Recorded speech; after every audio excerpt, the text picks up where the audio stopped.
You are listening to a Titan Talk with Charles and Jesse, your home for everything regarding DC's TV show Titans. Gentlemen, bring it on. Titans, go!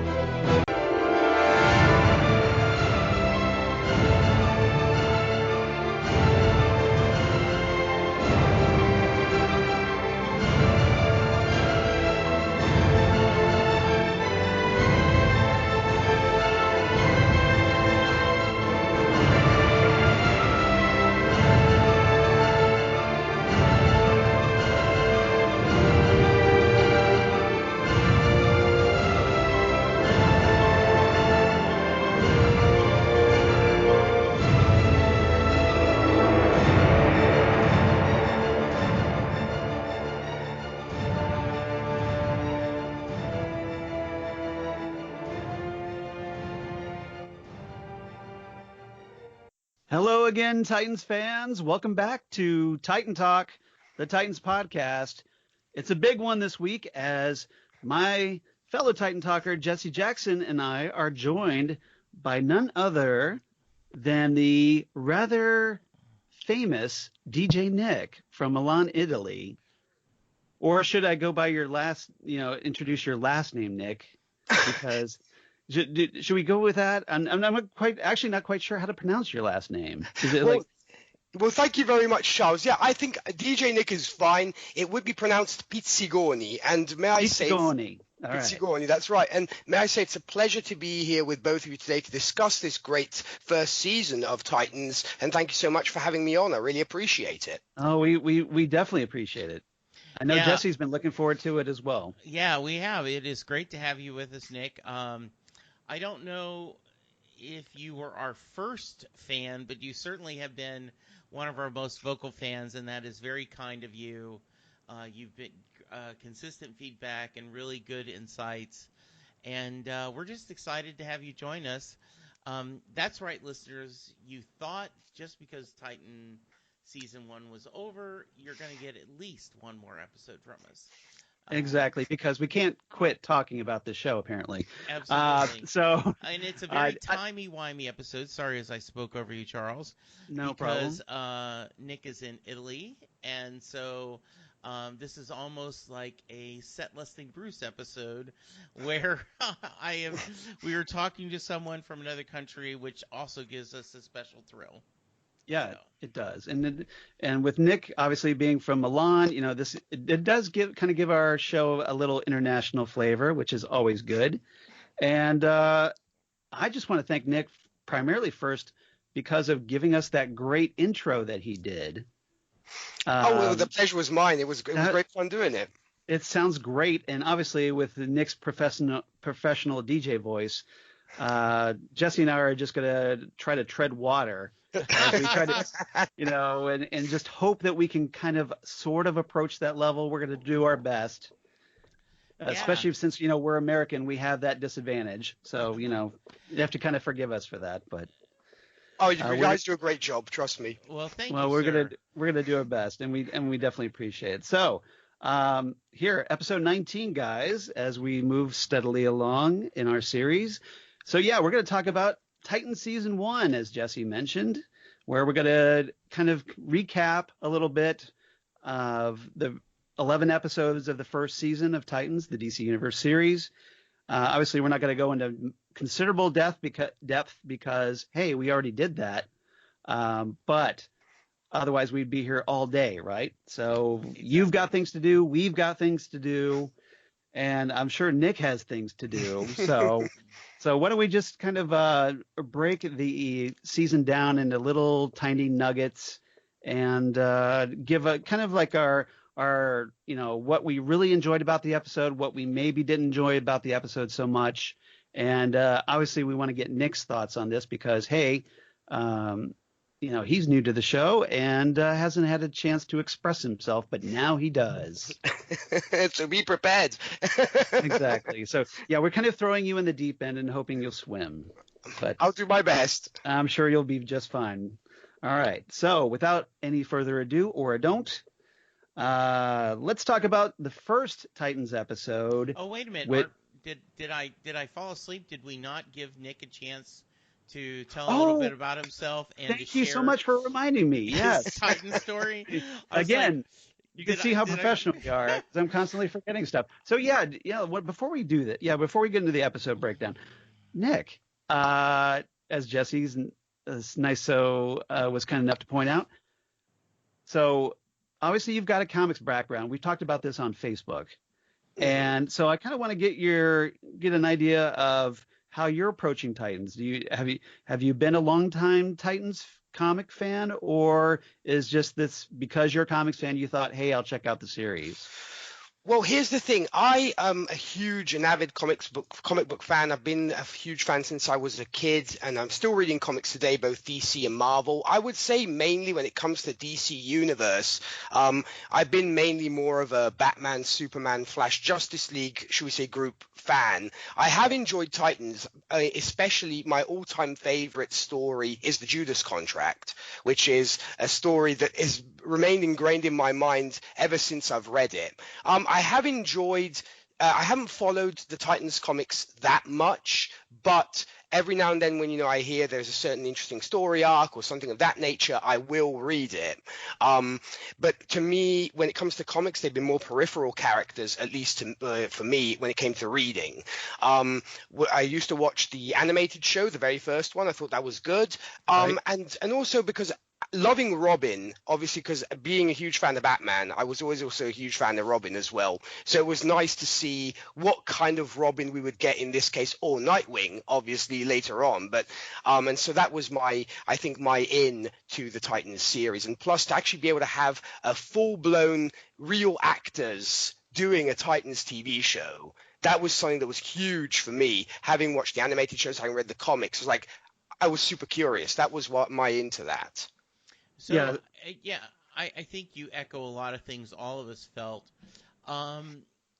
You talk about, you're a big Superman, Batman fan. You also do some Marvel. Any favorite, like Superman appearances or storylines on that? When it comes to comics, well, Death of Superman is probably my all-time favorite, and everything that then follows that. When it comes to Batman, there's too many to choose, I think. But I think one that's very near and dear to my heart is Year One, because that was actually the very first story I read in full, and so that stuck with me. And so I basically went with that. And oh, excuse me, let me just get that. They always call when you're recording a podcast. Absolutely. Exactly. Sorry about that. Anyway, so as I was saying, so it's Year One, and also I think Nightfall were my two big favorite ones. Sure. I love what Tom King is doing now with Batman. But I think that those were mainly my all-time favorites. I'd have to say Year One, Nightfall are the ones that are nearest and dearest to my heart when it comes to those Batman. are great. Those are great storylines. Frank Miller and David Mazzucchelli. Year One is a classic. Yeah, absolutely. It's as far as I'm concerned, it's the definitive origin of Batman, and I think that a lot of people consider that, especially in Tom King's recent Batman run. Following, in the Rebirth era, there's a lot of echoes of that incorporated into his tone and his approach, and I totally agree. And Nightfall's a great storyline as well. That's just it's insane the amount of characters in that one, but introduced Bane, so I'm guessing you have to be a really big fan of Bane. Well, to a certain extent, yes. Because he was such a like formidable villain in that storyline. Oh yes, and also Azrael. I'm also a big fan of Azrael as well. That was also one of my draws to that story was Azrael, and just everything that goes around it. Because I suppose when it comes to DC, I always appreciate the rather gritty, morose, sometimes excessively dark stories with Batman. And that was, it's as dark as you can get, I think. Right. And I just really loved the entire thing. But like I said, I enjoyed also what Scott Snyder did as well before Tom King arrived. He did an awesome job. And I think Tom King is carrying the torch very well in that regard as well. Also. Yeah, I tend to agree, and especially if anybody's read Tom King's Mr. Miracle. knows that he's a superb writer. All right. I'm guessing also, Nick, that because you're a Batman fan, that you've know quite a bit about Nightwing as a result. Oh, yes. And Indeed. so essentially, I'm guessing that Robin, Dick Grayson, was your kind of entry point character to the Titans. Am I wrong in that? No, you're actually correct.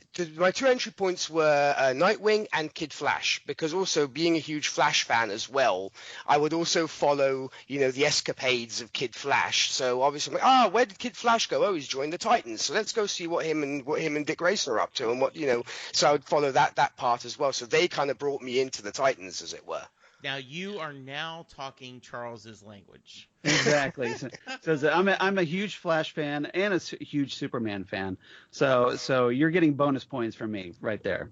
Awesome. So, all right. So everybody ready to break down the episodes yes, now? Yes, we are. Perfect. Now that Jesse was kind enough to get us back on track. I appreciate that, Jesse. No problem. All right. So let's break down the episodes now. Obviously we're going to talk about the pilot episode, Titans. This was, of course, the debut, the very first Titans episode, the very first DC Universe episode, original episode, and introduced Robin, the first Robin, Raven and Starfire, and also gave us a little taste of Konstantin Kovar, the father of Titans, Russian superhero Red Star. So I'm gonna get Nick. Let's start with you first, and get your thoughts on this first episode. So did you enjoy this first episode, or what did you find appealing about it?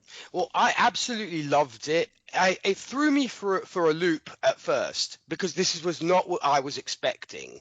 Because obviously, having seen the Titans animated series and such, you'd think it would have been more of a light-hearted kind of series, and not as dark as it ended up being.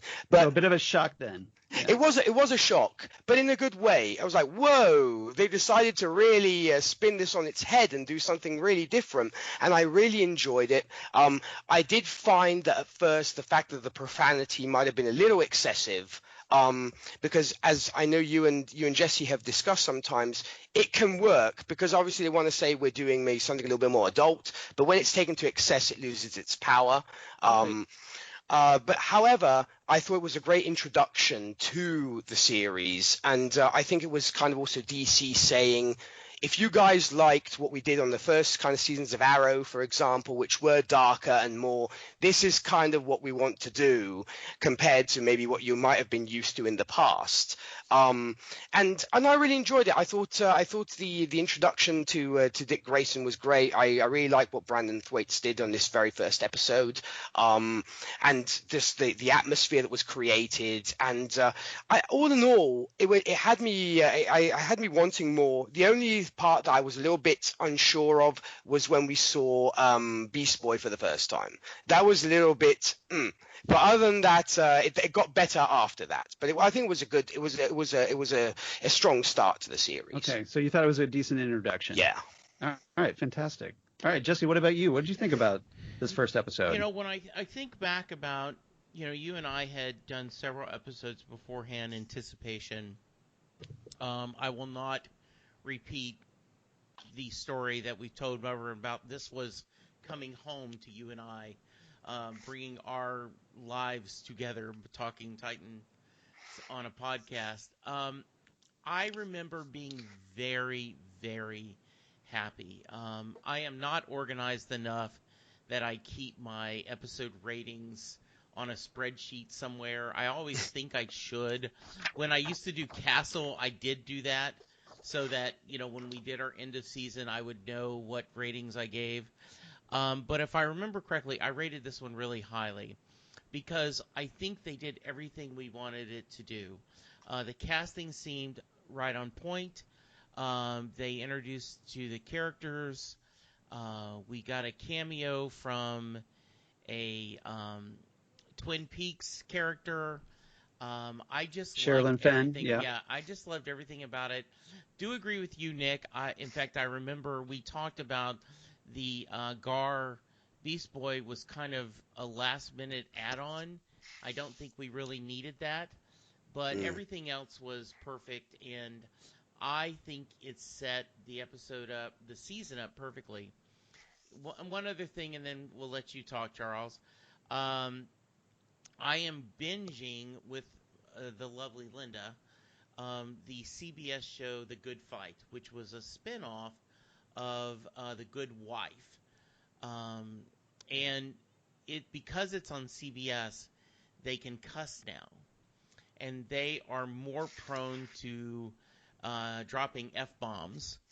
And because it used to be a network show, the first few times, like, I don't know that character would say that F word.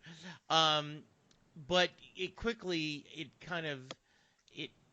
I've gotten used to it, and I kind of understand. So I don't know if they continued to overcuss or just use the right amount of cursing on the season. I kind of like, as we go through, both of you guys to kind of give your thoughts on that. But yeah, overall, really great start. Yeah, and as we've talked about, the swearing, that it has greater effect when you don't use it as often. And as Nick mentioned, that I don't have a problem with it personally, but I think it has more impact when it's used sparingly.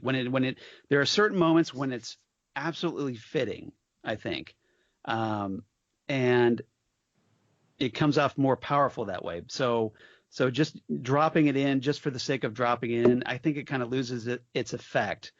And so if Titans decided to just tone it down just a notch, I think it would be more effective when they actually do swear. That's just my opinion. And I also think that let's, for example, use a show like The Sopranos. The characters were built in with a lot of profanity in their personality and how they talked. So I think most of us do not. We only curse when we're really shocked or really angry, and so I think that's what I would go with too. And there have been some perfect times where Corey has said "F" because of what's going on, and it seems perfectly appropriate. While other times it does feel like, oh, well, let's just have Dick say a nasty word because we can. Yeah, but all right. So as far as the introductions of the characters, I thought Dick Grayson, of course, is obviously probably the most shocking because of that alley fight scene that he has, and just his brutality, which we talked about that. Hey, maybe they toned it down a little after seeing the reaction to the first trailer.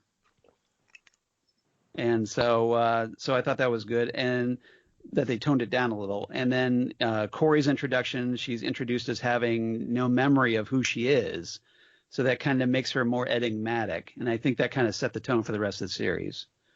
All right, let's move on. Episode 2, Hawk and Dove.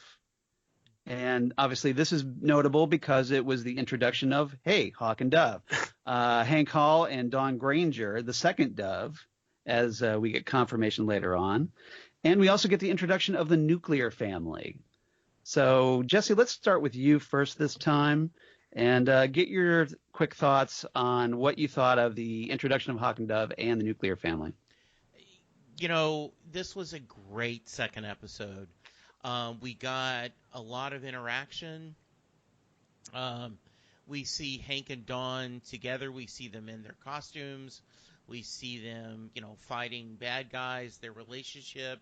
We get a little bit of story that Dawn and Dick have a history. We get him helping Rachel and Rachel feeling betrayed because he was going to leave.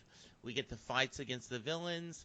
At this point, I'm thinking, yeah, boy, we got a nice introduction, and now then it's put the pedal to the metal. This season is going to be just full of exciting storytelling. And wow, do we have a great season in front of us. maybe not so much. So Nick, how about you? What did you think about this episode? I absolutely love this one. I have to also admit that I do kind of have a crush on Minka Kelly as well, because I mean she's just an incredibly gorgeous woman. But That's aside fair. from that, I will throw that out there. That said, No. Like, have to interrupt you. I think if you look to the right, there is a long line of us feeling that same way. Like back of the line, buddy. Yeah, ever since Friday Night Lights, I have just really liked her as an actress.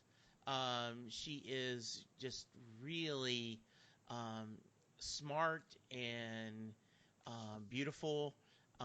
She was the Almost Human, right? Yes, she was Almost Human. Yes. Yeah, really good in that. That's so, where I yeah, first noticed her. Yeah, absolutely great stuff. So continue, Nick, but I'm right there with you. I had to we had to chime in on that one. Yes. Yeah, I had to throw that one out first and foremost. Outside of that, I really enjoyed the nuclear family. I think they were menacing to the right point, and they were also kind of creepy as well, because they had that mixture of creepiness and also menace, which was right for the characters. And the actors who played them, I thought, did a spot-on job. And we didn't mention her earlier, but I also want to, of course, congratulate also Tegan Croft on her portrayal of Rachel thus far, because she has done a stellar job. And yeah, I also love the relationship between Hawk and Dove in this sense. I think the two actors really played off well. You could feel that relationship was real, and sometimes you don't get that, because you do get these relationships where they don't sell the love or the attraction or whatever, or the feelings they have for each other. And I think they did an incredible job of that. And all in all, it was an incredible episode. And as soon as I saw the nuclear family, I was like, wow, yeah. As to echo Jesse's comment, we're in for a treat. Yes, I think so. And as an Outsiders fan from back in the 80s, I was pretty geeked about this, because the nuclear family is pretty obscure supervillains.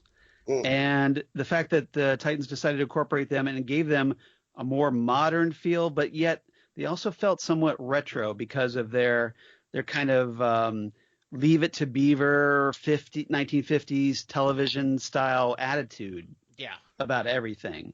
Yeah.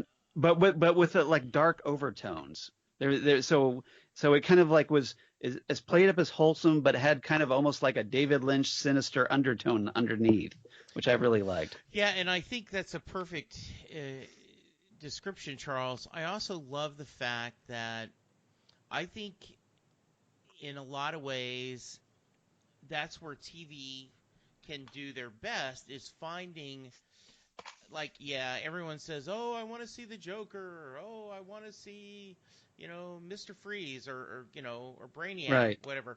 But to find a smaller, the big guns, known, yeah, and add that where you can make them their own is a really smart creative decision. Yeah, because and as a writer, I find that you get these little known villains that we don't either get to see very often or we don't know that much about, and they're ripe for potential to develop that way. Yes, well said. Because you don't have so much continuity and canon that weigh down as baggage. You have the freedom to kind of develop them your way and maybe put that kind of unexpected spin on the characters, which I think is great. One other person I want to give an acknowledgement to in this episode, Alan Ritchson as Hawk. Yes. I thought did a great job. And after seeing him in Smallville as Aquaman, if you remember that little bit of trivia, I didn't expect much once I first, knew that he was cast, because he didn't come off as especially memorable in his Aquaman performance. But here as Hawk, I think he's completely dead on. He's note perfect. He has that kind of cockiness, but also the underlying anger. And as we found out later in the season, there's justification for that anger. And he really gave that character a lot of depth, I think. Oh, yes, definitely. I will also add the Hunger Games served him well. Yes, he was in the Hunger Games. Yeah, it was. He was really good in that. And I do think that it would have been a really easy role to play kind of shallow, a one note, I'm the angry, conservative, or, but he had some depth to it that really, really works. And as we talked about in last episode, where you talked about, I would have not saw a true Dawn love triangle because I really liked Hank and Dawn together. But in this alternate dream reality, seeing Dawn and Dick together, I really like that as well. So I think he's definitely, by far, this show cast really well and doing a great job of the character part of the storytelling. Agreed. Yep, definitely agreed. And obviously, Alan Ritchson and Minka Kelly have great chemistry together, which I think obviously helped to sell their characters. Yes. All right, let's move on to episode 3, Origins, which finally gave us a decent introduction to Beast Boy for a little while, after teasing him for a bit.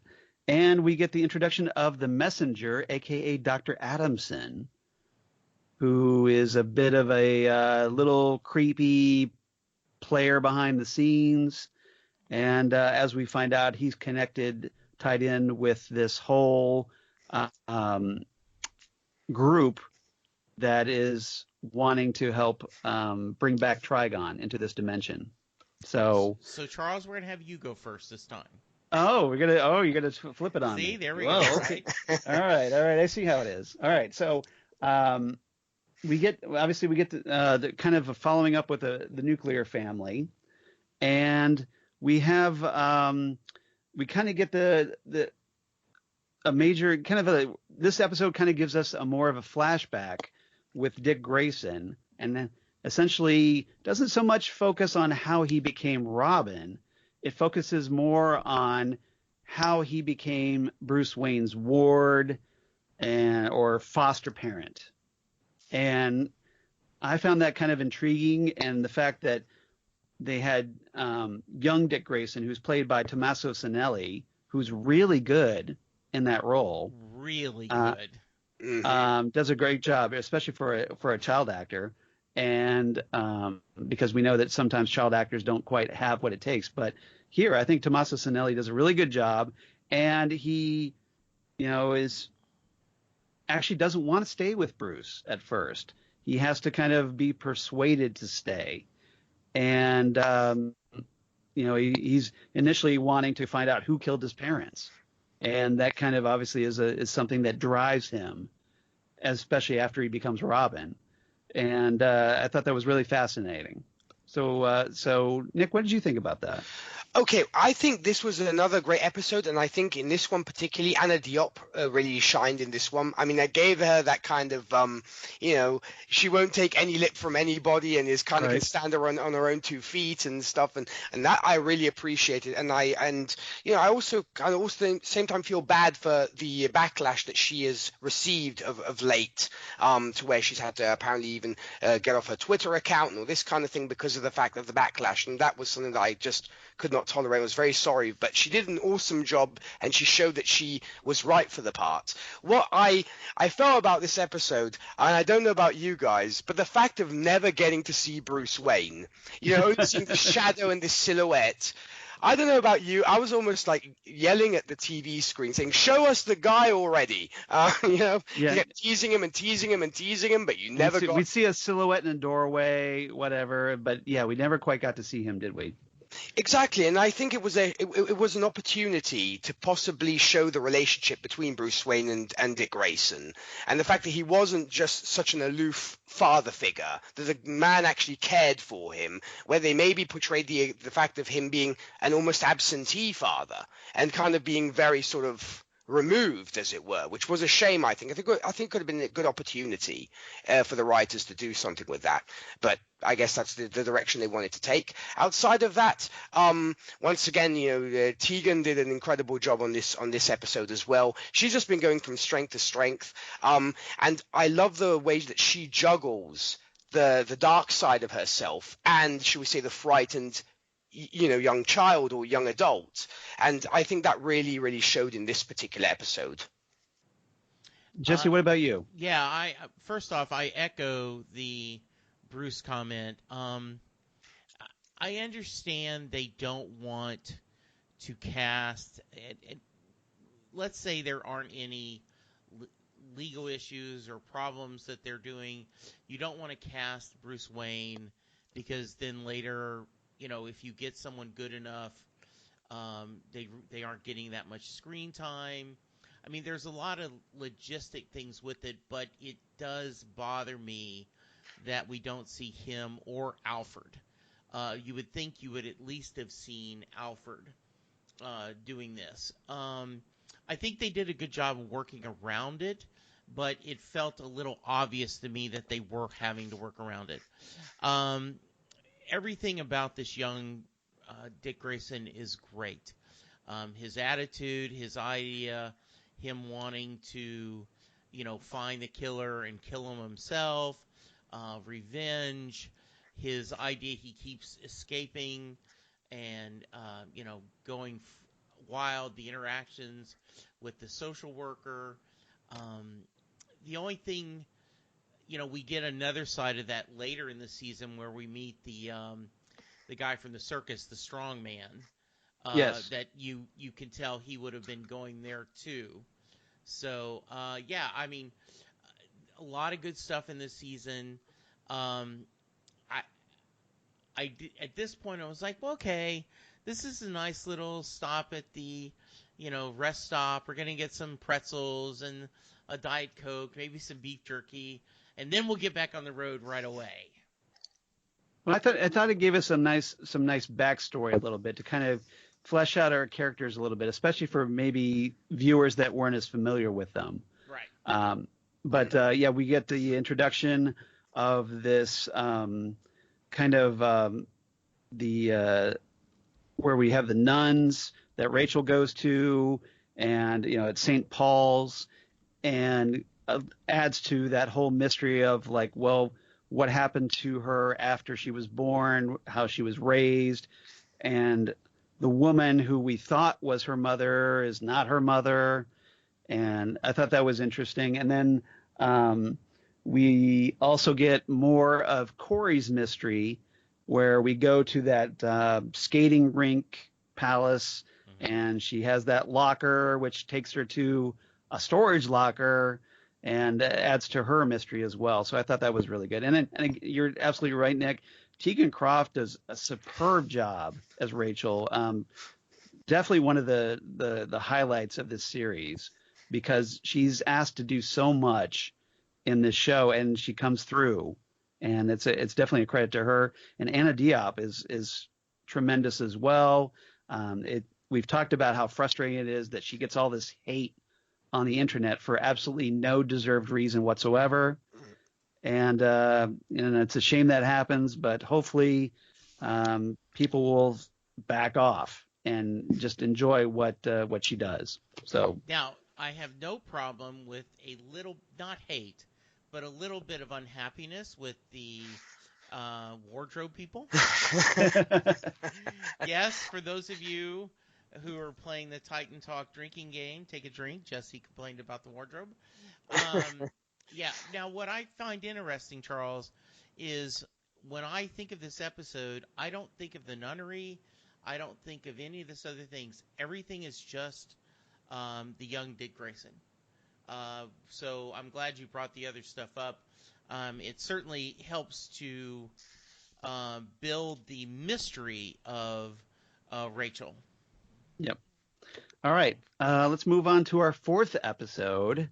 And this was one of my favorite episodes of this season, Doom Patrol, the fourth episode. So, Nick, obviously this is the introduction of the Doom Patrol and kind of teasing these characters for their own spin-off series, which debuts just in February. So it's coming up really soon, some with different actors. But what did you think about the introduction of the Chief, Robot Man, Elasti-Woman, and Negative Man? It was incredible. One word, incredible. And it really makes you want that show. I think it was an excellent sales pitch for the TV show that's going to be coming up. Once again, a great job by all concerned. Though I will say I'm very curious if they do cast Timothy Dalton. I believe he has been cast. He is. Yeah, he is. He's the new chief. Yes. Which is going to be. I mean, I think. He looks amazing in the photos. There's actually a photo of him as the chief out there, and he looks perfect. Exactly, because seeing what he did with in previous roles that he has done, I think it just suits him to a T, and he's going to do a great job. But when it comes to what we saw in this particular episode, first off, Jeff Johns did an incredible job writing this episode. I have to say, he really I think it was one of his strongest episodes to date. Right. And I loved the kind of kookiness, but at the same time, do we, because maybe people who don't know the Doom Patrol at first will be like, do we trust these people, or are they just kooky for kooky's sake? Right. So they just got a little bit odd, but they're good people at heart. And I thought that was brilliant. I love the vibe they had going on. It kind of almost reminded me a little bit of the X-Men to a certain degree. But outside of that, and loving the X-Men like I do, obviously I couldn't but fall in love with this episode. But yeah, I thought it was great. I love the interactions between all the characters. And in this case, Beast Boy really shone. I think in this particular one, you started to see a hint of the bond between him and Rachel, which I thought was great. And once again, you have to hand it to the casting director for choosing these actors, because there was not one role out of place. It was just a brilliant episode from start to finish. Fantastic. How about you, Jesse? Yeah, I like the episode a lot. I am not a Doom Patrol fan. I know, Charles, you are, especially the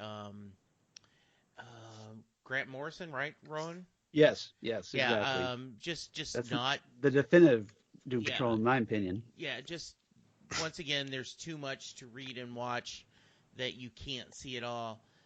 So I did not have the excitement that you did, but I really enjoyed it. I thought the characters were interesting and a lot of fun. I did not like the chief, but as you shared with me, that's kind of his shtick. Right. So I'm okay with it. He's a bastard. Let's just put it out there. He's a bastard. But at this point, we kind of had 2 episodes in a row where we didn't kind of move forward very much. Now I can't remember how I felt at the time, but from a retro, looking backwards, you kind of go, we're kind of losing traction on our storytelling here. So, but yeah, overall, I agree. I'm looking forward to the series. It should be a lot of fun. Yeah, I think one of the things that I pointed out when we talked about this episode before was that as a non-Doom Patrol fan, this kind of helped develop your interest in the spin-off series. Am I right? Yes, Jesse? absolutely. For sure. Yeah. It's almost like a pilot within a brand new show for a new show. So yeah, it's this kind of recursive loop almost. And the Doom Patrol, I love this. As a huge Doom Patrol fan, I was thrilled. I saw elements of Grant Morrison in this, but also Jeff Johns' approach to the Doom Patrol, especially Elasti-Woman, where Johns introduced that concept in the comics of that the fact that she's just kind of this almost gelatinous blob that has to concentrate to hold her form together. And so that kind of makes her more freakish than kind of like the others having. It's almost like when the Doom Patrol was created in the 60s, Elastigirl, as she was known then, essentially was this beautiful actress who had these powers where she could grow really big or really small. And apart from that, she wasn't really much of a freak per se. And here, John's kind of introduced that element, and it kind of makes her a little bit more tragic as a character. You feel sorry for her. a little bit, and it does make more sense that she would feel like she has to kind of isolate herself away with these other misfit DC characters. And obviously the big thrust of this episode is we finally get a good, healthy dose of seeing Ryan Potter as Beast Boy in this episode, and his relationship with Robot Man, Cliff Steele, and is note perfect. I really enjoyed that, and they almost had this kind of, we talked about this kind of Human Torch and the Thing kind of brotherly antagonistic relationship, which I thought was very, very great to see on screen. Yeah, kind of, and I think we talked about the time that, the Torch and the Thing, Ben and Johnny, that kind of feeling, just really good. And finally getting a chance to shine, because he doesn't have a lot to do in the skating rink, but in this episode, you really get to see him and how likable he is. So that was, great stuff. Yep, totally agree. All right, let's move on to our 5th episode, which is Together. So finally, we get the Titans together for the first time. After the events of the previous episode, Beast Boy is essentially given permission to kind of join the other group, join the Titans. And so he goes off with them. And we also get the return of the nuclear family and the messenger in this episode. And we get the first tease of the second Robin, Jason Todd, at the very end of this episode. So kind of a big one. And let's start with you, Jesse. What did you think about this one? I was happy that we were it seemed like we were back on track. I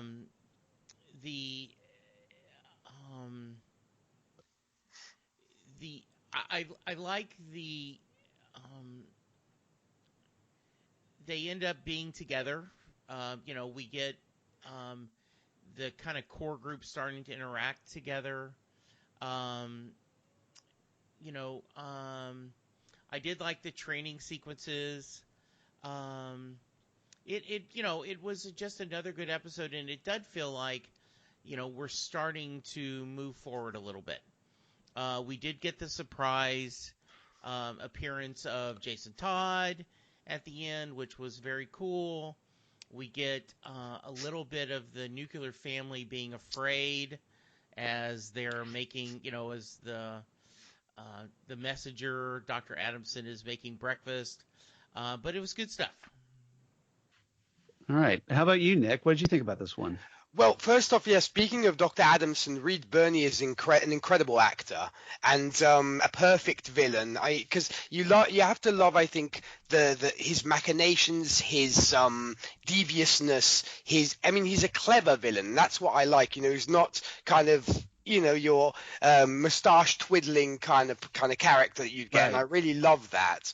And of course, the training session was great. It reminded me once again of X-Men First Class, the movie X-Men First Class, where you had the mutants coming together for the first time and showing off what they could do, and I loved the vibe that there was between everybody. And it was the nuclear family once again was really well done. And of course, as soon as Jason Todd came on the scene, I was like, oh wow, this is really getting good now. So all in all, another incredible episode. Very well written by Brian Edward Hill and Gabrielle Stanton. And so I think it at least it moved the story forward. I think it was what people were waiting for. Once again, it was kind of like when are they getting to the fireworks factory? And they finally got to the fireworks factory. And to see them all together at last, I think it was what people were waiting for. And luckily, we got it after 5 episodes. Yeah, it was. I think at this point, because it was the 5th episode, we're like, okay, finally, we actually get to see these characters interact and doing something proactive a little bit, as opposed to just kind of fumbling around and not quite connecting. And in addition, we also got the very first together moment of Dick and Corey, who, taking a page from the Wolfman and Perez era, get to have hot sex. So if you're a fan of that, if you're a fan of the Dickory shipping, you had to be pretty happy about this episode because we got that. No pun intended. Well, Dickory. that's the ship name, Dickory. I can't really. I didn't come up with no it, pun but intended. Yes. Nope, no pun intended. But it was pretty hot. It was a pretty hot sequence between Brenton Thwaites and Anna Diop. Obviously, the teaser at the end with Jason Todd, Kieran Walters, just comes out of nowhere and just really just amps up the excitement level. So I think after what Jesse was talking about, that after a couple of episodes where we kind of had to kind of more setting things up, this kind of again moved the momentum forward and built it up.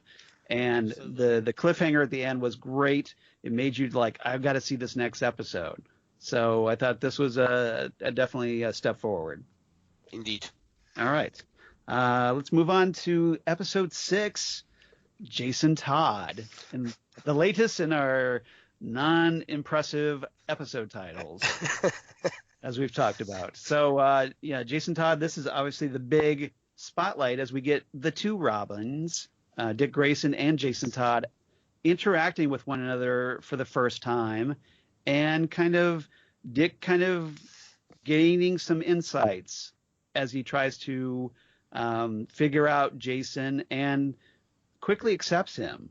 And then we also get some flashbacks where we finally kind of get the reason of why Dick is so angry, I think, because of his guilt over killing Tony Zuko. And we get a little bit more with the messenger, of course. So I thought this was really good. And, I just love Brenton Thwaites and Kieran Walters bantering back and forth, where Jason is this kind of hot-headed, cocky, just throwing himself into the fray without really thinking. And Dick, as the older Robin, kind of sees some of himself in Jason, but also kind of is concerned for Jason because he doesn't want Jason going down the same path that he did. So I thought that was really interesting. And as a Batman fan, even though we didn't get, because of the whole Warner Brothers protectiveness over rights, we didn't get that with Dick and Bruce Wayne as Batman or Alfred. We kind of get a good taste of that here with Jason Todd. So Nick, what did you think about this? Well, the first thing I felt, and I don't know about the two of you, but initially when Jason Todd and Dick meet in this episode, I kind of got a Dick Grayson, Tim Drake vibe, as in Tim being very excitable, being so sort of almost fanboyish when it comes to meeting Dick. And I think that might have been a nod to the relationship that Tim Drake and Dick Grayson have, and I really appreciated that, and I liked it. Once again, I think they played off each other very well, and I also like the fact that we got to see a little bit of the detective side of Dick Grayson, yes, to see what has Batman taught you aside from fighting. If we're talking about the world's greatest detective, he must have taught you also how to be a good detective as well. So I'm glad we got to see some of that too. I think also the Nick Zuko was an interesting character too in this particular episode. I felt in parts it might have been a little bit rushed in certain aspects. I mean, granted, we have to deal with like 40 minutes, so there's only so much you can do in 40 minutes. But all in all, it was a good episode, and once again we had Dr. Adamson, who I absolutely adore, and I was so sad to see him go when he did, because I would have kept him a little bit longer. But all in all, it was great. It was another good one. Yeah, I agree. I really liked this episode a lot. As I said last time I talked about this, Jason Todd, you just loved him till you didn't. From my perspective, he was great. You're like this respect he has for Dick and I think you're very right, the Tim Drake excitement and, kind of, oh, golly gee whiz. But then with at the end where you see how dangerous he is and how out of control. Great flashbacks, wonderful interaction. Um, I think it was an important story to show why Robin is on the journey that he's on, Dick specifically. So yeah, I just think this is great. Yeah, I do too. And I thought this was, I just loved seeing Dick and Jason interacting. And I agree that there were definitely elements of Tim Drake. It's almost like they kind of incorporated those elements, but also made Jason consistent with his character. Yeah. Because he was that kind of just that a little, like ahead of himself, more impulsive, more reckless. And so they were kind of faithful to both characters, I think, in this depiction of Jason Todd. And I want to see more of these two characters interacting down the road. All right, so let's move on to episode 7, Asylum, which we kind of got a tease of in episode 6 with Reed Birney, who again is fantastic as Dr. Adamson. But here, this is where things kind of take a dark turn, but also kind of pause in the momentum a little bit, where we get the various Titans being tortured in the asylum, but also we get introduced to Angela Azarath, Rachel Nichols' character, as Rachel's actual mother. So I want to get everybody's thoughts on that. So Jesse, let's start with you first on that one. If I remember correctly, I didn't care for this episode very much. I did not think it gave us any new ground.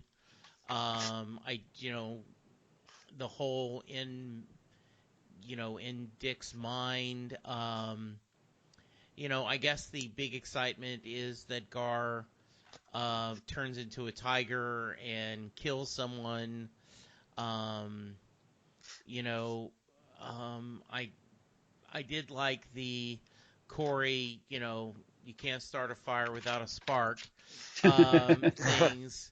Had to work in the Springsteen reference. Yes, didn't indeed. You? And take a drink, everybody.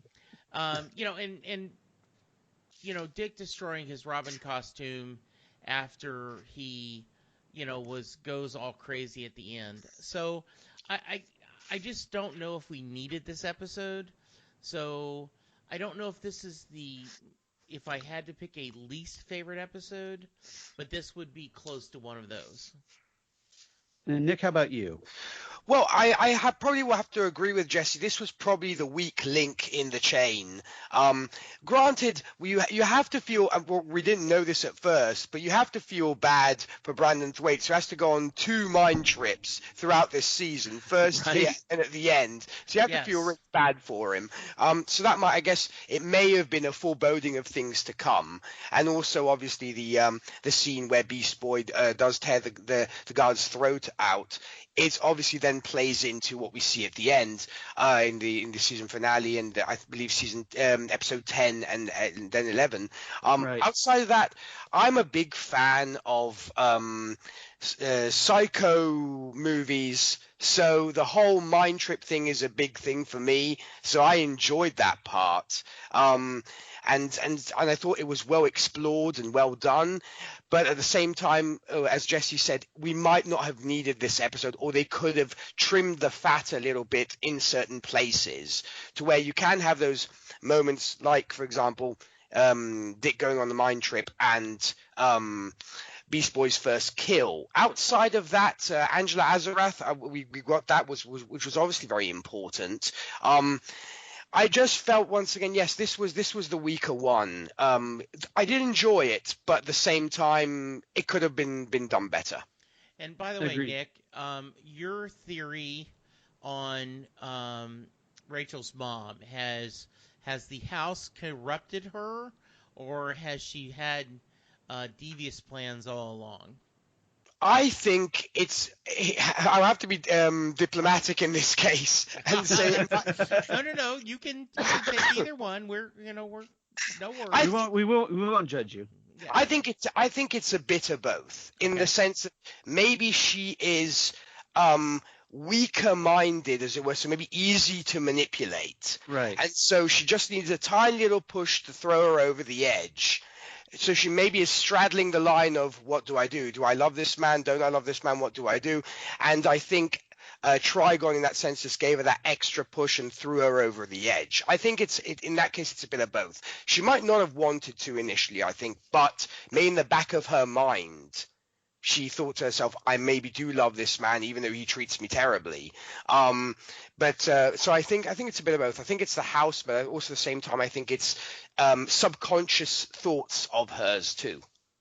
Yeah, I think that's a great theory, and actually, it works because you could kind of see that maybe she was, because of being trapped in that asylum, that she was kind of teetering on the edge already, and then, like you said, Nick, that Trigon, all he had to do was just kind of give her a slight nudge over that cliff into darkness. Yeah, I think that's great. Yeah. And I totally agree. But obviously, the big moment is where Dick decides to flambe his Robin costume at the end of the episode and says goodbye to being Robin. Although we do kind of see him as Robin later, but it's more of a flashback type thing, or a hallucination type thing too.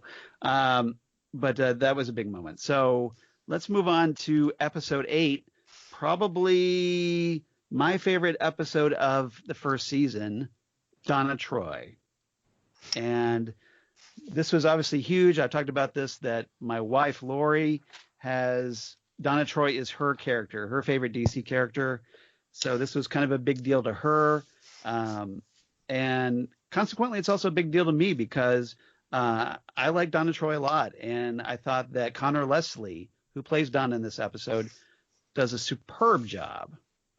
And I want to get your thoughts on this first, Nick. What did you think about the introduction of Donna Troy?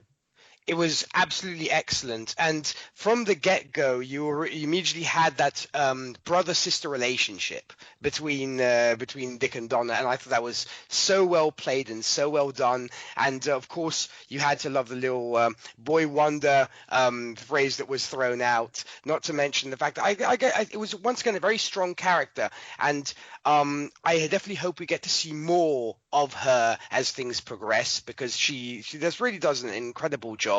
And yet another very strong episode for Raven as well, I think. And you know, the climax at the end, I mean, it was just, whoa, you know, what's happening here? You know, Corey's like grabbing Rachel by the throat, and you say to yourself, where's it going to go? Where do we go from here? So I think it served as an excellent introduction to a new character, and it was eased in very well. And secondly, you got this incredible cliffhanger that made you where you were counting the days for the next episode. And Jesse? Excuse me. Loved it. Loved everything about it. I want a flashback movie with both these young characters playing. Let's see if we can find a young kid playing Wally West and someone playing Aqualad. Roy Harper. Yeah. I mean, it just was absolutely wonderful. Andy Hubick, who plays young Donna Troy in this, does a really good job. And again, Tommaso Cinelli does great as young Dick Grayson.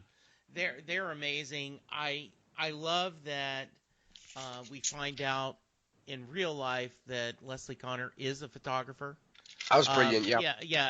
Because she has I went to her website. She has some great photos, just period. But then some she did on set. And she seems to embrace the idea. She loves being Donna Troy, which is just wonderful. If this is not the best episode of the season, it's certainly in the discussion. And if you want to do standalone episodes, these are the ones you need. You need this kind of character. You need this kind of storyline. I love this episode. I love the introduction. And I agree with you, Nick. The brother-sister relationship, there's not a hint of romance. This just truly is, they are to quote from Doctor Who, they're mates, right? Yeah. So Yeah, I think so. And it was that bond that they have is just it's so good. And Brenton Thwaites and Connor Leslie, they have this great chemistry, but not in a kind of sexual will they or won't they way. It's obviously the younger brother, older sister kind of relationship where Dick can go to Donna, feels comfortable going to Donna about what he's going through and tells her about that. Well, hey, I've left Robin behind, but what do I do now? And Donna trying to advise him, going, you'll figure it out, but also realizing that there's more going on with him over the course. And there's that great scene at the end where they're just sitting around having a couple of beers, working out what's going on with Dick. And I thought that was just really great stuff. And then, of course, we have that great cliffhanger at the end where you talked about where Anna Diop grabs Tegan Croft by the throat, and you just can't wait to find out what happens in next week's episode. And you probably know where I'm going with this. Well, hang on. One other thing I wanted to talk before we go to the next one, Charles, is your point of the relationship between Donna and Dick. He seems happier next to her. He seems he's less comfortable stressed. with her. I mean, it's almost like it's a safe space almost. Yes, that's exactly well said. I mean, he's sitting there going, he can relax and be himself, and he isn't playing a role in front of her, and he knows that it is a safe set, and she will. He can let his guard down and not put on this facade that he does with the Titans. Yeah, so I love that about them. Yeah. So we'll see if the Titans, if Dick can finally get to that point with the Titans where he can actually relax and loosen up and take the stick out. So we'll see. Yes, absolutely. All right. Let's move on to episode 9, where we slam the brakes on the momentum that we just built up with Hank and Dawn, which is actually a good episode, I thought. But so this is where we have the kind of origin of Hawk and Dove, the original Hawk and Dove. We get the introduction of the first Dove, who is played by, if I'm trying to get my copious notes here, Elliot Knight. And so we get the introduction of that character. We get more of Hank Hall's backstory and the tragic events that bring Hank and Dawn Granger together. So let's go with Jesse first on this one. Deep sigh. Or do you just want to kind of close your eyes and think about Minka Kelly? Yes, exactly. After the fact, as we look at this, you're right. Our momentum totally stops. What saved it at the time is I said, well, they stuck the landing. They said, we've got to find Jason Todd. So therefore, it was important for us to make this pit stop to get gas so we won't run out of gas at the end of the season because, we're about to have this long stretch where there is no gas station. Got to tell the story as I stretch the travel metaphor probably too far. And I believe I voiced my concern, though, about this. Yeah. That well, what if they don't? Yeah, and they didn't. I mean, you're right. If this was a short story, and they took away the kind of at the end, and this was, if they had seen, like if this had been the second episode, and you go, oh, that's kind of interesting that they totally changed, but that would have made an understanding of, you could have had the first episode setting up, second episode these guys, then you could have ended with Dick knocking on her door, and that would be the cliffhanger. Then the 3, you go to what episode 2 was. That could have been interesting.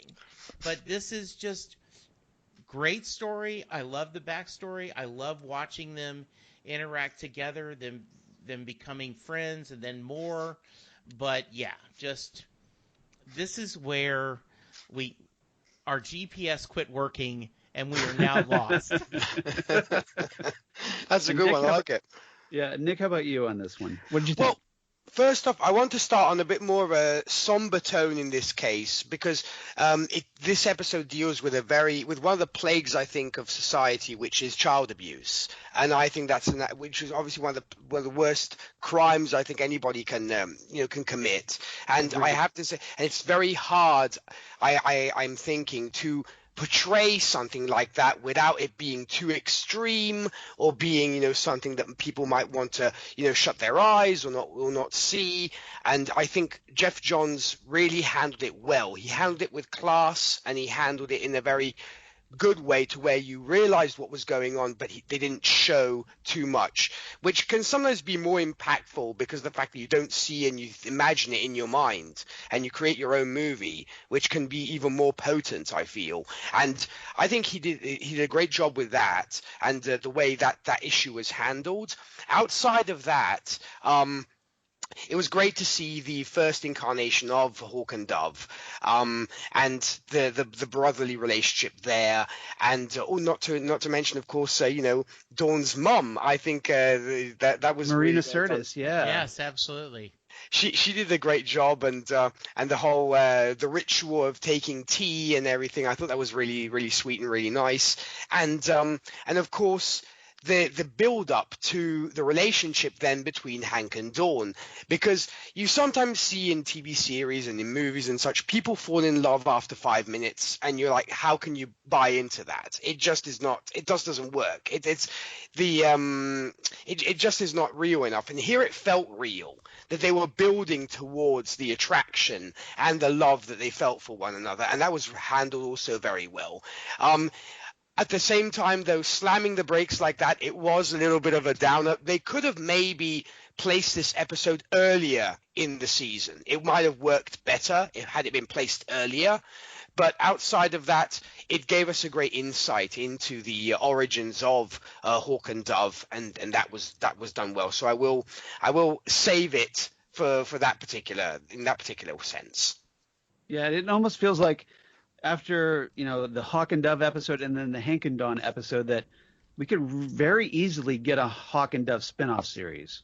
I think these two characters could definitely carry it, and they obviously have great chemistry together, Alan Ritchson and Minka Kelly. But here, the pacing by Jeff Johns in this episode. You brought up Jeff Johns, who wrote this episode, to get for just a 40-minute episode to get us from, okay, we have to introduce Hank's brother, Don. We have to explain how Hank and Don became Hawk and Dove. We also throw in the little tidbit about Hank being abused as a child to protect his brother, Don, from being abused as a child. We have to then introduce Dawn Granger and her mother Marie, and talk about her mother Marie's abuse at the hands of her husband or Dawn's stepfather or what have you. It's not quite clear, but we have that, and then kill off Dawn Hall and Marie, and then bring Hank and Dawn together and make it believable. And just have it flow so well, and not feel rushed. No, it That's didn't. right. I mean, you telling it, I'm like, wow, it must have been a 2-hour movie. Yeah. Right. Exactly. I know. It's just the way, just me running down these series of events. Yeah, it sounds like, yeah, well, this should have been like a 2-hour. I agree, like a 2-hour movie. But John's paced this so well, he got all that to flow naturally in 40 minutes. So I think that's credit to his skill as a writer. I think. Absolutely. And credit to, like Nick pointed out, credit to Jeff Johns for tackling a very uncomfortable subject, the idea of child abuse, and the way it was depicted here. I agree, it wasn't exploitive at all. It just, it addressed the subject and gave us a better understanding of Hank Hall as a character what motivates him, why he's so angry, and why he feels this desire to take it out on criminals, and how he comes to share that with Dawn, with this very disturbing ending, right before, of that closing of the door at the very end, and not being, Dawn agreeing to stay there as Hank pummels the coach who abused him, and Dawn kind of going along with it. Mm-hmm. And just it made you think about this a little bit, and I really liked this episode for that reason. It's definitely, this is about as far from the Teen Titans animated series as you could get, I think. Oh, and then some. Yeah. And then some, Absolutely. yes. But in a good way. Yeah. And it was very gripping television, I thought. All right. Episode 10, our penultimate episode, Coriander, where we get not only the introduction of Trigon, we get Starfire finally getting her memory back,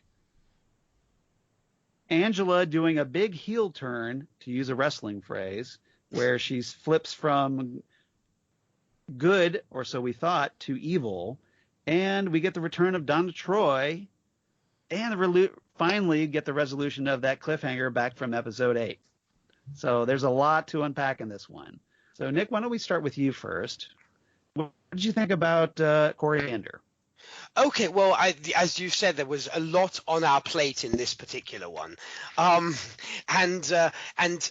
we finally got back to where we left off in Donna Troy, and we got to see the resolution of what happened after Corey grabbed Rachel's throat, which was what we were waiting for, to see what would happen after that, and it was handled very well. We got to see a spaceship, and everybody's happy when they see a spaceship, and it was done, and that was very well designed and very well done. And at last we got to see the backstory, or so the origins of Corey, the planet Tamaran and everything that goes with that, which was great.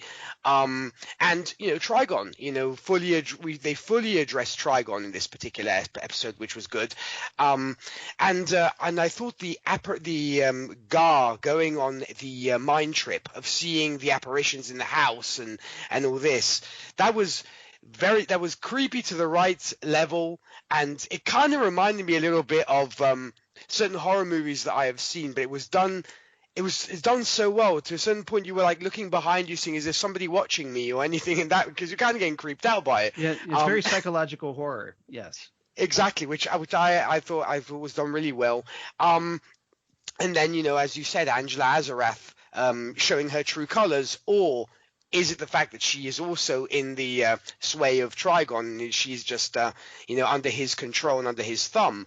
But that was really well shown, and once again, a great job done by the actress too.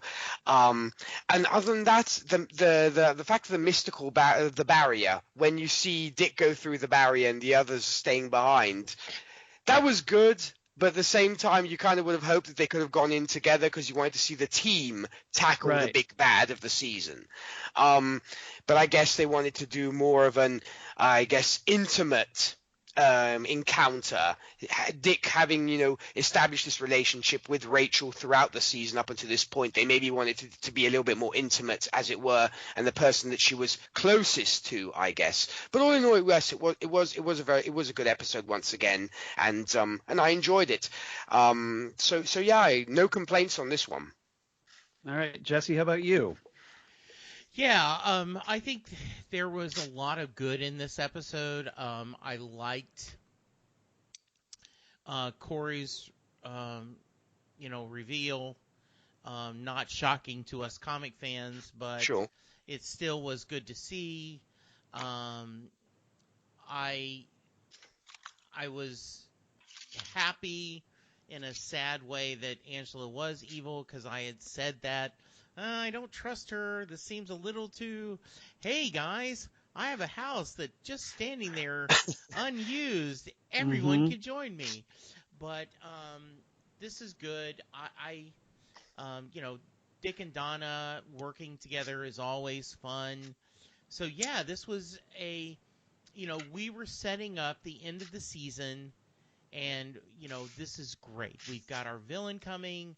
We are ready for, oh boy, and I know we're not going to wrap up every storyline, but we're fixing to have a kick butt end of the season, all our Titans together adventure next week. Oh, I'm sorry, I'm traveling for Christmas. I'm going to have to wait extra time to talk to Charles.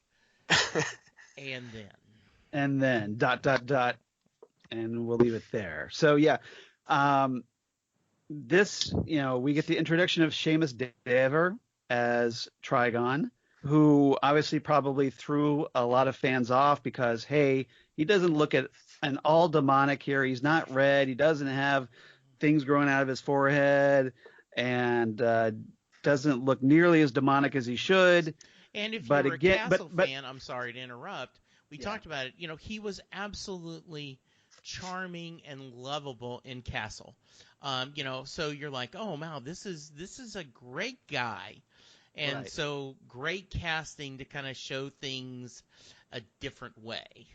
Yeah, but as I pointed out when we reviewed this the first time, is that, well, this is just maybe Trigon taking on human form to kind of help seduce Rachel Nichols, I should say, Angela, and other characters to kind of put them off guard, put them more at ease so that he can corrupt them. And his true demonic form, which we kind of get a glimpse of inside Corey's spaceship, is that, that's his true form. And hopefully we'll see that at some point. Fingers crossed. Who knows? We'll see what the budget has for season 2.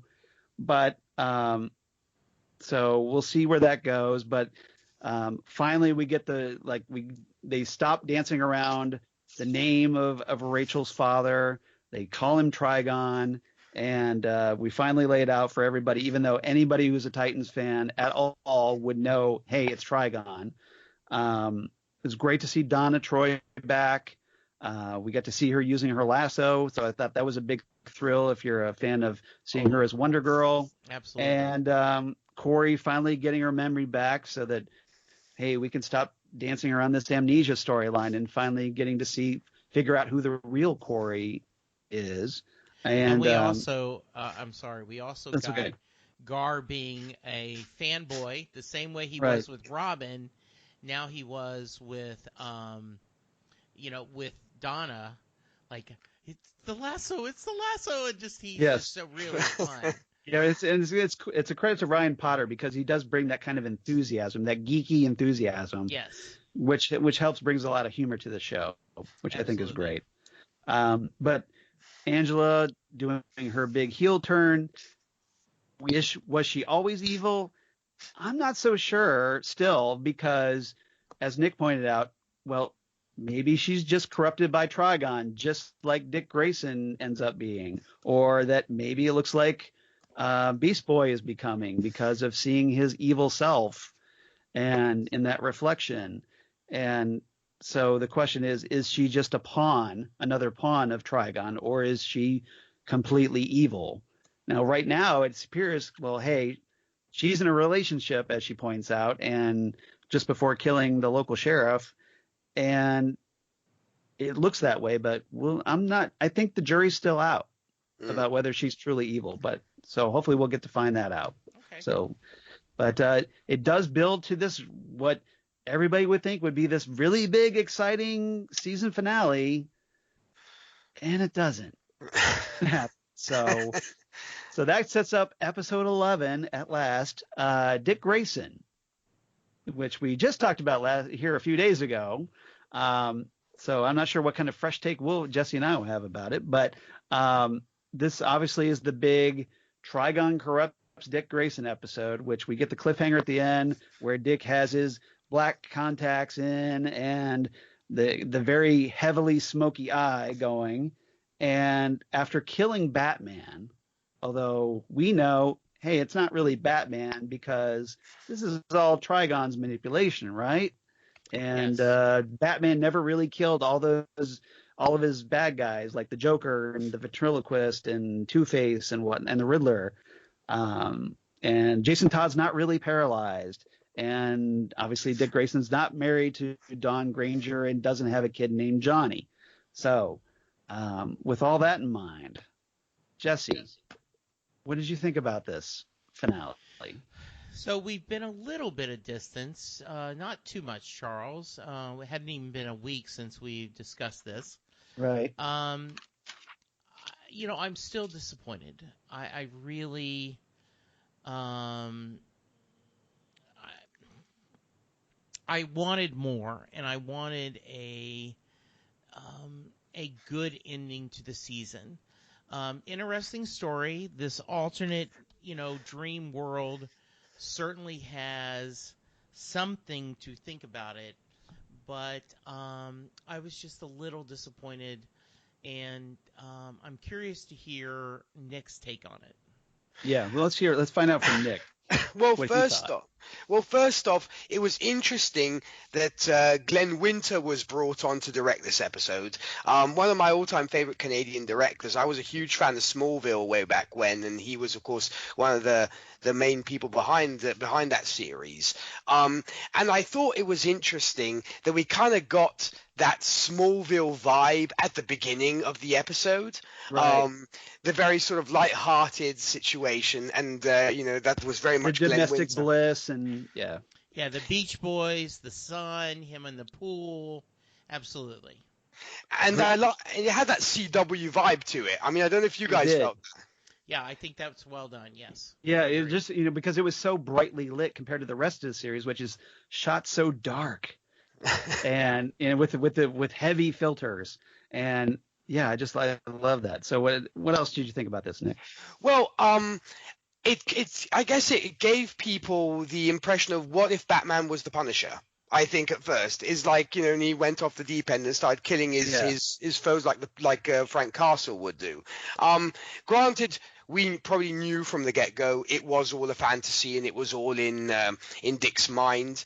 But I think it gave us an interesting insight into that. It was a bit of a letdown because of we were building to this climax, building, and it was like was thinking it was going to be an incredible finale, an explosive finale, and it was a little bit of a whisper compared to a shout. So, right. Which was a bit of a shame, but all in all, and and we're missing an episode, as you guys mentioned on your podcast last week. Right. The fact that we're missing an episode, and I was hoping it would be a double feature, and they maybe would have made it at least an hour long or something of this nature, but we didn't get that. All in all, it was a good episode. Once again, we were teased Batman. We never got to see him fully in the face or him express any kind of words to Dick in any sort of form or shape, but a good episode all around. And I have to say also the post-credits teaser was interesting. I have to hand it to Jesse about using the example of the shiny toy in front of the child, teasing Superboy. I thought that was actually a very spot-on analysis. And, I guess we just have to see where we go from here. I think it was a good way to end the season, but at the same time, it was a letdown at the same time. It was a half and half episode in this particular case. Yeah, it just comes off this episode as so strange to when you're trying to build up this momentum with Trigon to kind of just stop everything to use a Marvel phrase, what if Batman went off the deep end and killed all of his rogues gallery? And what would happen then? And then with Dick Grayson being called in to confront him and take him down, and just this, it would have been a perfectly decent episode in the middle of the season. Yeah. To have it be the season finale. And as you pointed out, Nick, is that the running time to have this just be another normal 40-minute episode when we don't have an episode 12. I think a lot of us would have been like, okay, well, we only have 11 episodes, but hey, if the 11th episode is double length, I understand. But we didn't get that, and it just seems so odd of a creative decision to me to have this depicted the way it is. Now I get that, okay, they wanted to have the cliffhanger be well, we're going to end the season with Dick Grayson being corrupted by Trigon. Oh, noes. And what happens, what's going to happen then?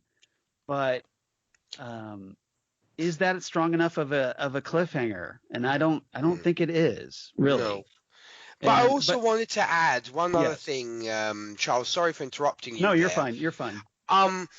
Maybe it was also because a second season had already been confirmed, and so they thought to themselves, we can get away with this because the second season has been confirmed, and so we don't have to tell too much at the end of the season. So it might have been in that security of having a second season, the writers thought to themselves, we can just put this out and people will run with it. Yeah, I agree with that. I think this season would have been.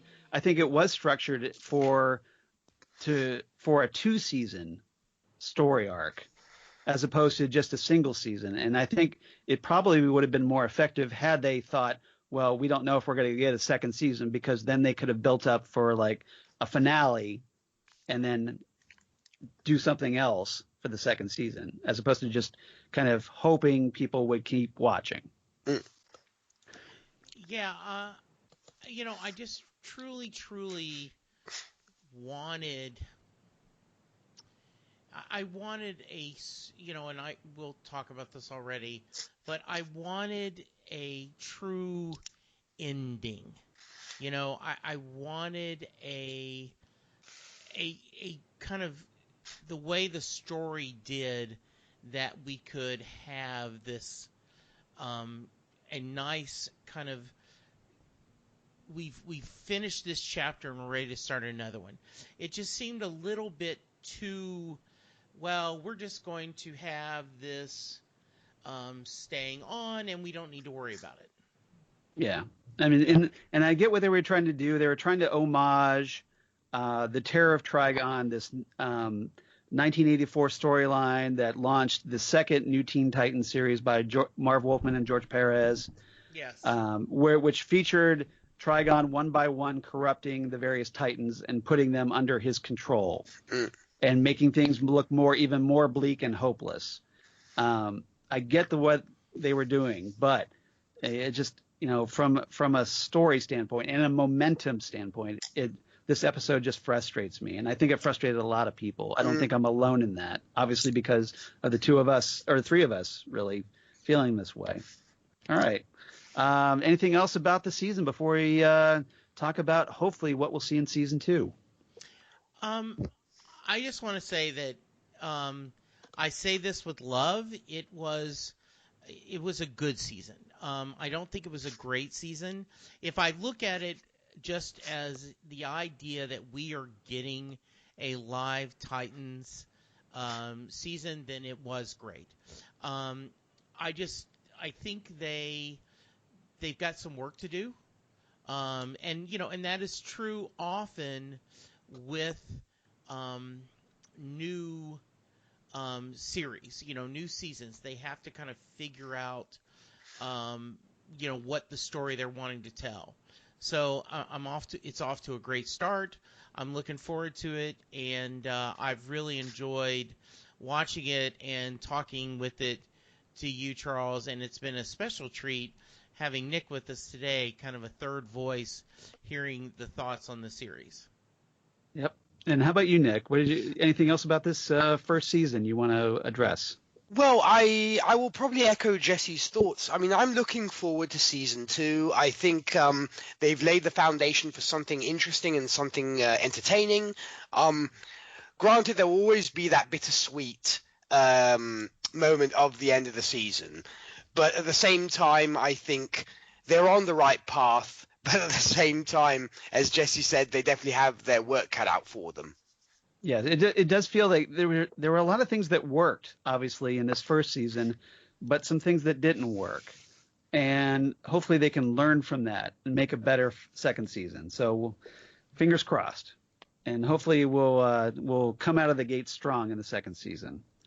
So with that in mind, anybody got any thoughts about, like, we know that we're going to obviously pick up more with Trigon and have to resolve this whole cliffhanger with Dick being corrupted and whatnot. We're not quite sure yet what form it's going to take, the way this is going to be resolved. We do have this foreshadowing of that, well, hey, Hawk and Dove have to go meet Jason Todd at some point, and presumably the three of them will kind of join, come into the main storyline and help take down Trigon. But we don't know exactly what's going to happen with that. Any guesses on what we might see in season 2? Well, I'm hoping, I mean, it's a pipe dream that we might eventually get the Judas contract storyline. I'm really hoping we will. Granted, there's so many threads to pick up and tie up before we even get that kind of thing, or if they even introduce Slade Wilson at any point. Right.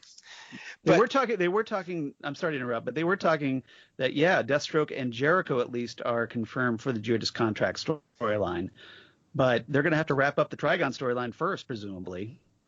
That's pretty much, I think, it. I mean, it'll be interesting to see how many episodes it will take to resolve the current story arc.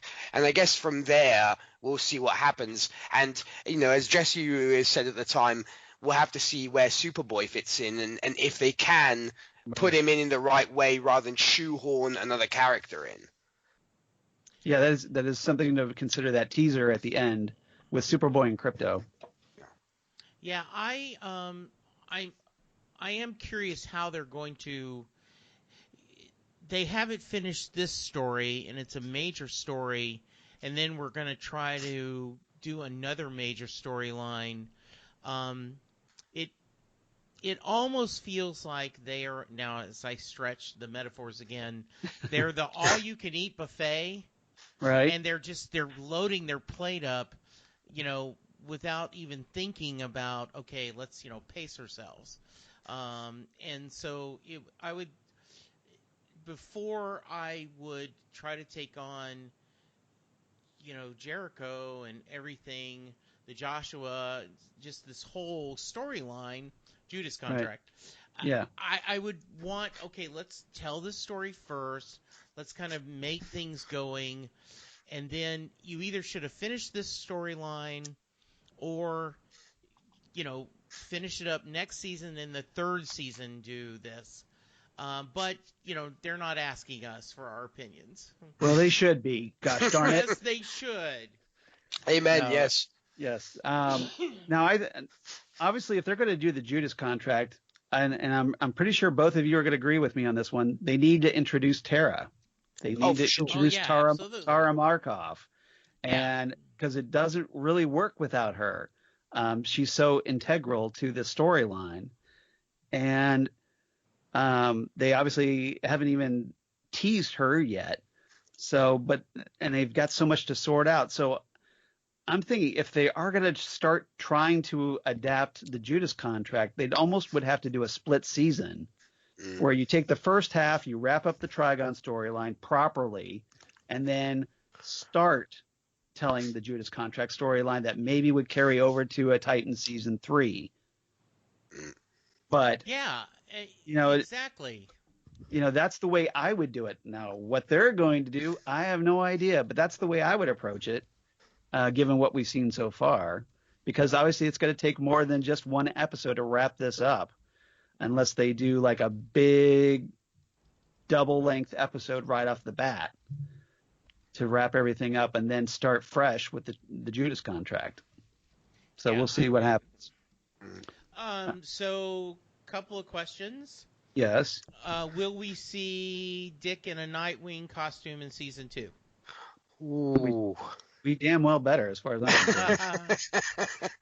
We were supposed to get that for episode 12, but we didn't have an episode 12, so that needs to happen. That's a must as well. Okay, so you say Charles says yes. Nick? Oh, I definitely. That's a big yes, but and hopefully it will happen sooner than later. Yeah, I'm thinking it probably would. It's not going to happen until the resolution of the Trigon storyline. Okay. I think Dick will come out of that storyline somehow and realize, well, hey, I need a new identity. and go from there. Maybe it'll have something to do with Superboy as well, because of the from the comics, Nightwing, when Wolfman and Perez first created Nightwing, they gave him that Superman connection because of the Superman characters, classic Superman characters, Nightwing and Flamebird from the Bottle City of Kandor. And that Nightwing was influenced by that, and as kind of a tribute to Superman. And whether they maybe incorporate that somehow, that could happen, but we'll see. That could be a clever take, for sure. Yes. I think if they throw in some Kryptonian lore for good measure, we always love Kryptonian lore. So, yeah. and Superboy might be a way to kind of explore that kind of Kryptonian metropolis background, and then maybe from there that maybe this would kind of give Dick inspiration. Maybe somehow Superboy knows the story of Nightwing and Flamebird and tells it to Dick Grayson, and maybe that inspires him. Who knows? We'll see. All right. Donna Troy in costume? I think we definitely need to see that. From what I understand, there is a costume. Okay. Even though we didn't get to see it. So we'll see. Okay. And finally, do you think we will see Aqualad? I don't think so. I don't either. Even though I don't. He might be well off limits right now because of the Aquaman movies. Okay. So we'll see, but okay. I think that would. I mean, there's so many other characters that they need to. If they're going, especially if they're going to do the Judas contract. Okay. I would think that would be way down the road. Okay. Very nice. I would have to add that if they do bring Aqualad, that comes with a caveat. They have to give us Kid Flash as well. Yes. Yeah, I would love to see Wally West. I think they could easily do Arsenal, Roy Harper, but I know that currently he's appearing on the CW's Arrow series, so maybe he's off limits as well. All right, very good. That's all I had. These stupid rights issues, it's limiting our show, and we should have a better show because of it. But we'll see. All right, Nick, anything else before we kind of move along? And I think that's pretty much it. All I will say is I missed your incredible singing on this episode, Charles. my horrible, incredibly horrible singing. Yes. Other than that, I'm good. I never claim to be a singer. I do it to annoy people. But thank you, Nick. I appreciate that. All right, so. Everybody, obviously we don't have any Tell It to Titan talk from DJ Nik because DJ Nik is right here. You've already heard him tell it to us. So we don't have any other feedback, I don't believe, from Facebook or Twitter. We do not. So why don't we just go right into our shameless plugs? And now, obviously, if you want to be like DJ Nik, who normally would write in, you can reach us here at Titan Talk at titantalkcast@gmail.com. That's titantalkcast@gmail.com. Or you can reach us on the Twitter machine at TitanTalkcast. We'd love to hear from you there. Love to have you follow us there. Or Facebook at Titan Talk, the Titans Podcast. That would be great. We'd love to have you like us there. We know a lot of you have. I think we've got 200? Somewhere up there. We're definitely getting up there. Yes. But definitely appreciate everybody who's liked us there. And please tell your friends about us if you're so inclined. We definitely appreciate that. And also, if you're on Apple iTunes or Apple Podcasts, please rate and review Titan Talk. Let us know what you think of our little podcast of Titan's goodness. And anything that if you want to be honest and let us know good or bad how we're doing, but hopefully you're enjoying us, and that helps people find us when searching for Titans Podcast. So I'm sure Jesse would also appreciate that. Absolutely. Now, why don't we just let Nick, where can they find you on the interwebs? Well, when it comes to me, if you're a fan of country music, you can find me on my website. That's whiskeyandcigarettesshow.com. And that's basically your one-stop shop to everything that I have going on. There's a link to Facebook, Twitter, and Instagram. And yeah, so you're welcome to come and join us every Sunday from 11 a.m. to 3 p.m. Eastern Time for the very best of country music. And that's what I'm all about. Fantastic. A 4-hour program. That's Yes, so 4 hours of country. So this is proof, Jesse, that we don't run long on this show. We're only at an hour and a half, so we're doing okay. We're a podcast, not a radio show. I tried. Yes. Jesse, how about you? Where can they find you on the interwebs? Well, I am on Next Stop Everywhere, the Doctor Who podcast with Charles. Which I hear is a great podcast. It is an award-winning podcast. Where we talk about Doctor Who. Charles and Karen are going to be taking lead on that probably for the next couple of months as I kind of refresh and revamp. But I will be on there at times.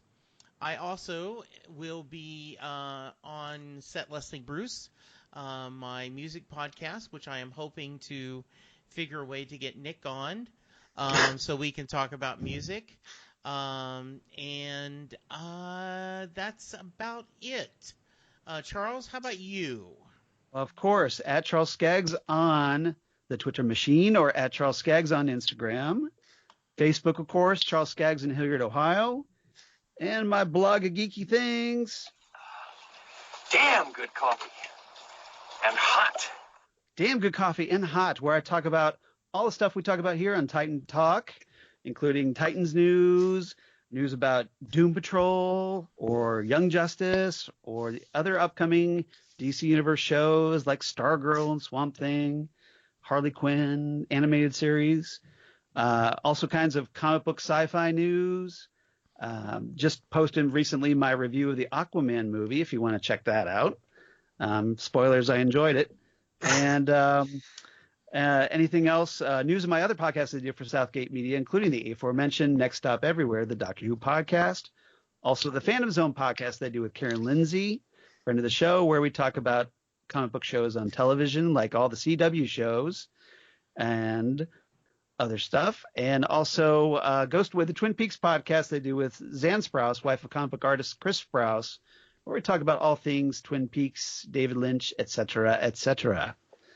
So everybody, thank you so much for this great first year of Titan Talk. It's been a big one, and thank you to Nick for joining us on this wrap-up show, this season 1 review. We definitely appreciate you, Nick. Oh, thank you so much. It was an honor and a pleasure to be a part of this. You did a smashing job. You did perfect. You were perfection. Again, making Jesse and I look horrible by comparison. Oh, well, whatever. You doubt me, sir? But yeah, no, seriously. And we always appreciate you writing in, Nick. So thank you so much for being a part of the show. You've really become a part of this, and now obviously appearing here, I think I'm sure people enjoyed hearing you as well, and I think that's fabulous. Obviously, yep. Now next time on Titan Talk, it may be a few weeks before we record an episode, because I think Jesse wants to take a little break because he's probably tired of talking Titans and whatnot. He's probably tired of talking to me. Not tired of you, just tired of podcasts. Yeah. So yeah. And obviously has some more responsibilities at home that he needs to address. So we'll kind of let that slide a little bit, and yes. We'll pick up here in a few weeks, probably to talk some Young Justice Outsiders, as we probably will go through the first 2 or 3 episodes and kind of just recap everything and get a little feel to something that kind of tied us over until Doom Patrol starts in February. So that's kind of the plan right now, and hopefully all of you will keep listening, because we definitely appreciate that, and hopefully got some Young Justice fans out there as we talk about this. So lots of some Titans characters going to be appearing on that show, including Nightwing and Beast Boy, I believe, and others. So please check that out. All right. Yes, absolutely. Indeed. All right. So everybody, thanks again for listening to us here at Titan Talk. And we see you next time right here. Titan Talk, the Titans podcast. Titans together, everybody. We'll see you later. Bye. Bye. Cheers.